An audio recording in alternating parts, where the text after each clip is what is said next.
औरतों को ये कैरेट दिखा के, उनको सपना दिखा के, उनकी वोटों लेके और सारे राज्य में, देश में ढिंढोरा पिटा के नारी शक्ति, और नारी को आज 75 साल मिला क्या है? 75 साल के बाद क्या शक्ति मिली है? जब भी इलेक्शन आती है तभी औरतों की याद आती है। तो गोल पोस्ट कौन चेंज कर रहा है, नियत किसकी क्या है, ये देश देख रहा है। जब मणिपुर की घटना हुई तो कोई भी भारतीय जनता पार्टी के महिला सांसद खड़ी नहीं हुए। जब उत्तराखंड में 19 साल की लड़की को मार दिया गया, अंकिता भंडारी को, तब भारतीय जनता पार्टी की कोई भी महिला सांसद खड़ी नहीं हुई। पुरुषों से तो हमें उपेक्षा नहीं है, लेकिन कम से कम महिलाओं से तो हम ये उम्मीद करते हैं कि वो एटलीस्ट महिलाओं के लिए तो खड़ी हों।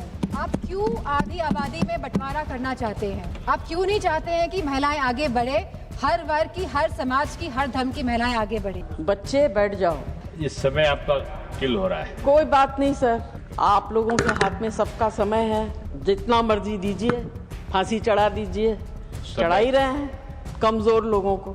आप मुझे टोकिए, इनको मत टोकिए। आपकी बात नहीं सुनते हैं तो उनके ऊपर कार्रवाई करिए। आप कुर्सी पे बैठे, कभी की बात नहीं कर रही, मैं अभी की बात कर रही हूँ। मैं कभी की बात नहीं कर रही। नहीं, टाइम कैसे चला जाएगा? I will go to the well, you can not take my time. आप रिजर्वेशन आज ऐलान करिए और अगले जनरल इलेक्शन में करिए, लेकिन इस सरकार ने ही कहा कि सेंसस और डिलिमिटेशन के बिना नहीं हो सकता।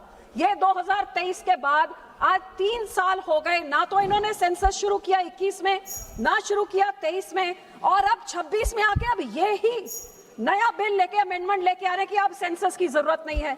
जब 23 में बोलते थे, हम लोग बोलते थे कि जरूरत नहीं है, आप ऐसे लागू कर दे, इन्होंने कहा कि उसकी जरूरत है। आज यही बुलडोज करके कह रहे हैं कि अब नहीं जरूरत है।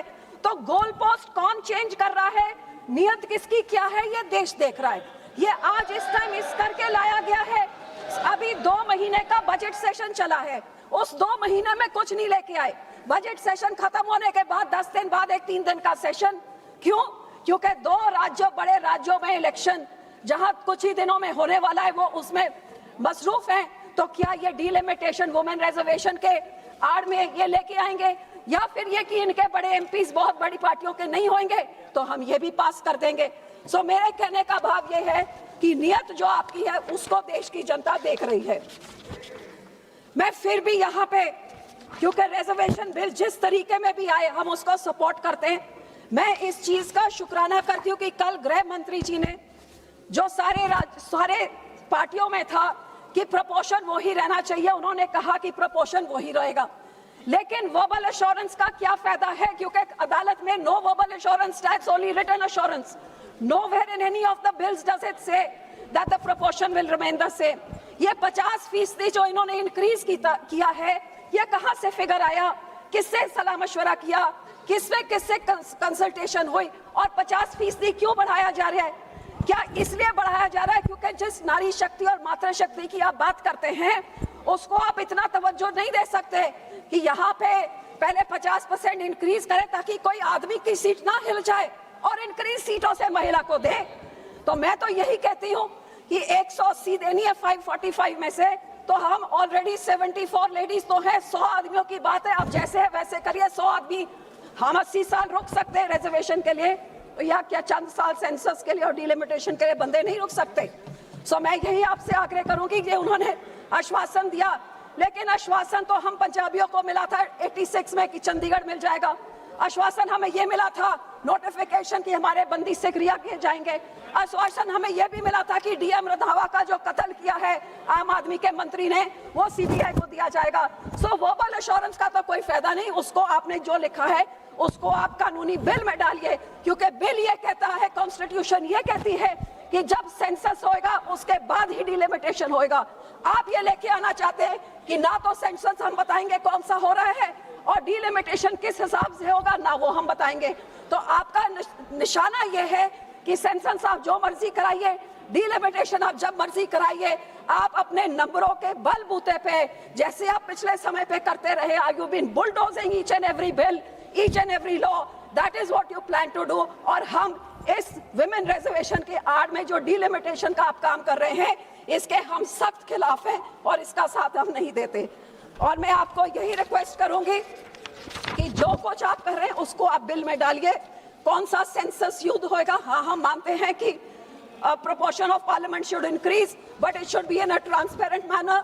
not in a manner that divides the nation, not in a manner that disadvantages some nation, because federal democracy means equal representation to all.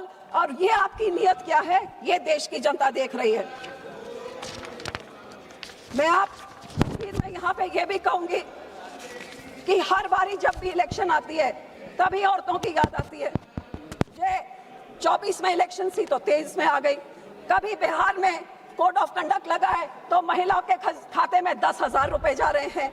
कभी हमारे राज्य में कहा जाता है 1,000 मिलेगा हर महिला को, तो 4 साल निकल जाते हैं, कुछ नहीं मिलता। 6 महीने रिएक्शन मिल जाते हैं तो एक बार फिर वो बात होती है।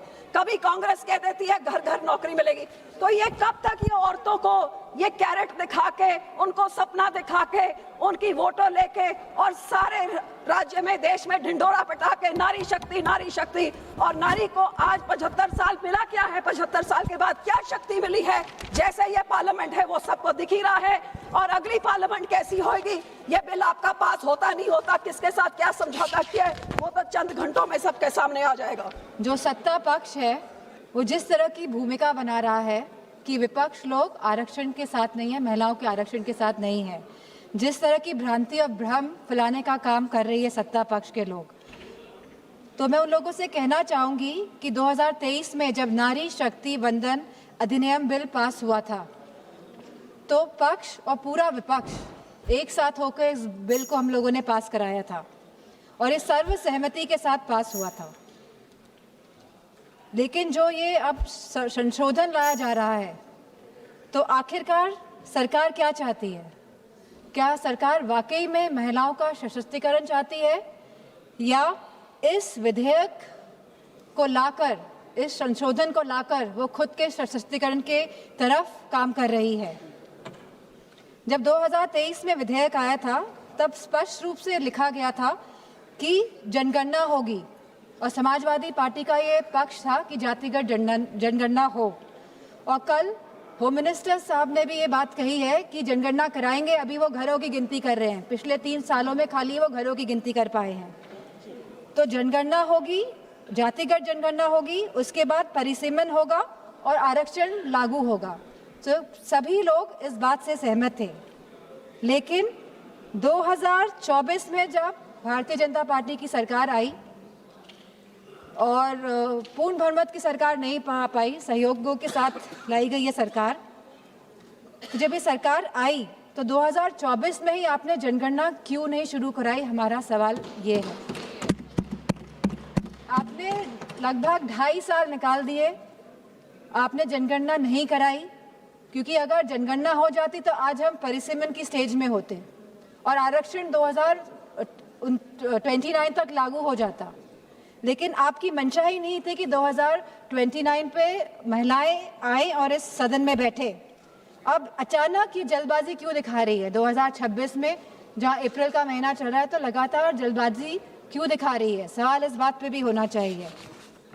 तो ये सरकार जल्दबाजी, जो हम समाजवादी पार्टी का मानना है, वह इसीलिए दिखा रही है क्योंकि ये जो डिलिमिटेशन है, जो ये पूरी एक्सरसाइज है, ये सरकार एक हथियार के रूप में प्रयोग करना चाहती है खुद को सशक्त करने के लिए। हमने देखा कि कल हमारे सांसद कांग्रेस के, उन्होंने कहा कि किस तरह आसाम में डिलिमिटेशन कमीशन का प्रयोग ना होकर किस तरह वहाँ पे चुनाव आयोग जाके परिसीमन कर रहा है और जिस तरह से पूरी प्रक्रिया को अंजाम दिया और जो सेंसस यूज हुए उसमें वो 2011 के इस्तेमाल हुए। तो कहीं ना कहीं ये बहुत बड़ा प्रश्न चिन्ह उठाता है सरकार पे कि सरकार आखिरकार संविधान में संशोधन क्यों ला रही है, ये संविधान को क्यों बदलना चाहती है, ये क्यों चाहती है कि हमारा संविधान कमजोर हो और सरकार हमेशा सत्ता में बनी रहे। हमारे संस्थापक आदरणीय श्रद्धेय नेताजी ने जब उत्तर प्रदेश में पहली बार महिला आरक्षण लागू किया पंचायती राज में, तब जहां SC/ST महिलाओं को आरक्षण मिला, वही हमारी OBC महिलाओं को भी आरक्षण मिला और हमारी जनरल कैटेगरी की महिलाओं को भी आरक्षण मिला। अब समाजवादी पार्टी चाहती है कि इस आरक्षण में हमारी अल्पसंख्यक महिलाओं को भी आरक्षण मिले। आप क्यों आधी आबादी में बंटवारा करना चाहते हैं? आप क्यों नहीं चाहते हैं कि महिलाएं आगे बढ़े, हर वर्ग की, हर समाज की, हर धर्म की महिलाएं आगे बढ़े? आज हमारी यह मांग है कि आप ओबीसी महिलाओं को भी आरक्षण दें और हमारी अल्पसंख्यक महिलाओं को भी आरक्षण दें। अल्पसंख्यक महिलाओं से तो किसी तरह का द्वेष, किसी तरह की चिढ़ है सामने बैठे हुए लोगों को, लेकिन मुझे पूरा भरोसा है कि जो हमारे यूपी के सांसद हैं भारतीय जनता पार्टी के, वो ओबीसी महिलाओं के लिए मना नहीं करेंगे। तो वाकई में अगर आपको संशोधन लाना था, अगर आपको कॉन्स्टिट्यूशनल अमेंडमेंट करना था, तो आप इस बात का अमेंडमेंट करते कि आप ओबीसी महिलाओं को आरक्षण देने का काम करेंगे। आज जब आप अल्पमत में दिखाई दे रहे हैं, क्योंकि आप जानते हैं कि आपका जो वोट है वो खिसकता जा रहा है कहीं ना कहीं, तो आप इस तरह का भ्रम फैलाने के लिए ये संशोधन बिल लेकर आए हैं, क्योंकि आपका केवल एक ही लक्ष्य है कि जो डेटा, जो कास्ट सेंसस का डेटा, जो जातिगत जनगणना का जो डेटा आएगा, जिससे सबकी भागीदारी सुनिश्चित होगी, निश्चित होगी, आप इससे भागना चाह रहे हैं और आप डीलिमिटेशन की प्रक्रिया से इसीलिए सेंसस को हटाना चाहते हैं, या 20 या 25 साल के सेंसस का आप प्रयोग करना चाहते हैं। आप कहते हैं आप महिलाओं की हितैषी है, आप महिलाओं के बारे में सोचते हैं, लेकिन आज जब मैं यहाँ खड़ी हुई हूँ और जब पिछले कुछ दिनों पहले जब संसद चला और जब कैफ बिल आया, central arm forces police force bill आया, तब आपने जो शहीद हुए, जिन्होंने हमारे देश के लिए बलिदान दिया, जिन्होंने हमारे देश के लिए जो शहीद हुए हैं, आपने उनको शहीद तक का दर्जा नहीं दिया। आपने उन शहीदों की महिलाओं के बारे में, उनके बच्चों के बारे में नहीं सोचा। आज जब ये आप विधेयक लेके आ रहे हैं, तो हमारी मांग है कि उन महिलाओं के सम्मान के लिए आप उन शहीद जनों को, शहीद जवानों को शहीद का दर्जा दें और साथ में आप उन्हें पेंशन देने का भी कार्य करें। अब जब महिलाओं की बात हो रही है, तो आंगनवाड़ियों को क्यों छोड़ रहे हैं आप आंगनवाड़ियों को भी, जो इतने साल से संघर्ष कर रही है, जो गांव-गांव में संघर्ष कर रही है, आप उनको भी उनका मानदेय बढ़ाने का कार्य करें। जहां आप वाकई में चाहते हैं अगर महिलाएं सशक्त बने, तो आप उनकी शिक्षा में ध्यान दीजिए। अध्यक्ष महोदय, यूपी में तो गांव-गांव में स्कूल बंद किए जा रहे हैं, प्राइमरी स्कूल्स को बंद किया जा रहा है बिना कुछ सोचे, बिना कुछ समझे। और स्वास्थ्य के जो हालात हैं और जो पोषण की जो व्यवस्था है उत्तर प्रदेश में, मैं समझती हूँ पूरी तरह से उत्तर प्रदेश की व्यवस्था ध्वस्त है। और सुरक्षा और महिलाओं के सम्मान की तो बात क्या ही करी जाए। हमने देखा है जिस तरह हाथरस कांड हुआ, जिस तरह भारतीय जनता पार्टी के जो एमएलए सेगर जी का जो पूरा कांड हुआ, और लगातार जो उत्तराखंड में कांड हुआ, जब हमारे सांसद ने एक कविता कह दी, तब तो विपक्ष दल की सब सांसदें खड़ी हो गई, उनका विरोध करने लगी, भरपूर तरीके से इन लोगों ने विरोध किया। लेकिन जब मणिपुर की घटना हुई, तो कोई भी भारतीय जनता पार्टी के महिला सांसद खड़ी नहीं हुए।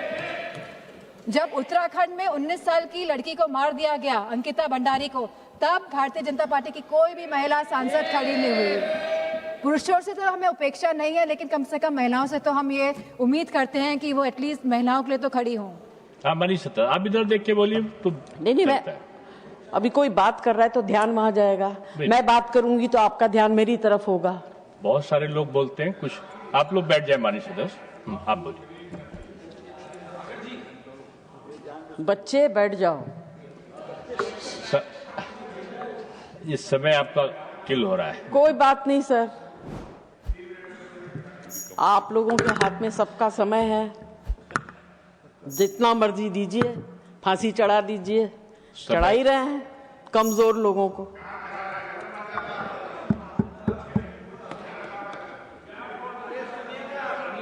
आप समय का सदुपयोग करें। आप मुझे टोकिए, इनको मत टोकिए सर। उनको तो मैंने पहले बोला कि अभी कोई बीच में नहीं बोलेगा, कोई बीच में तो नहीं वो बोलेगा। आपकी बात नहीं सुनते हैं तो उनके ऊपर कार्रवाई करिए।